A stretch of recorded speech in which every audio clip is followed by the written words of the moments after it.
Hi, I'm Jason Richardson. I'm the Director of Research at the National Community Reinvestment Coalition. Today we're going to be talking about part 4 of our mortgage market series, looking at different aspects of home lending in 2024. So we're using data that covers the vast majority of all mortgage applications across the U.S., and there are 3 main findings that we've found this year. Southern metros are leading in racially equitable lending.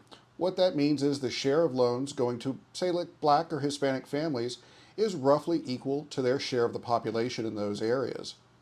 Majority minority communities in the South are also getting twice the lending that they're getting in the Midwest. Jackson, Mississippi is a great example of a place where Black lending is almost equal to their share of the adult population. Second, expensive coastal markets mean that working class families are largely excluded from home ownership opportunities at this time. So, Los Angeles, San Francisco, New York, home ownership now is mostly something for wealthier families. Finally, geographically, we're seeing a wide variation in lending. Midwestern metros are getting twice the working class lending of Western metro areas, and the same family faces very different prospects if they want to become homeowners depending on where they are in the country. Now, in those communities in the West or in expensive East Coast markets, people who own homes have also seen a big shift. The skyrocketing home values mean that they have a ton of equity that they're sitting on. And while they were using refinance lending to build that equity during the pandemic when rates were really low, in 2024 we see a major shift over to home equity lending.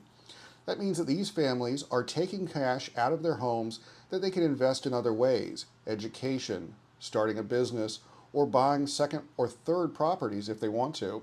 This is all happening in the context of broader national changes in mortgage lending. In 2024, for the first time, the share of loans going to Hispanic home buyers actually exceeded their share of the adult population. Meanwhile, Black lending remains stagnant, with most metros seeing either a large gap between the share of Black residents and how many Black people are getting loans, or they're actually seeing a decline in those numbers, which is especially concerning. These patterns demand targeted policy interventions that take into account local market conditions that are shaping how these things play out on the ground. Visit our Mortgage Market series for more information, or if you're an NCRC member, you can contact me and we can produce a custom report just for your community. Once again, I'm Jason Richardson with NCRC. Thank you very much.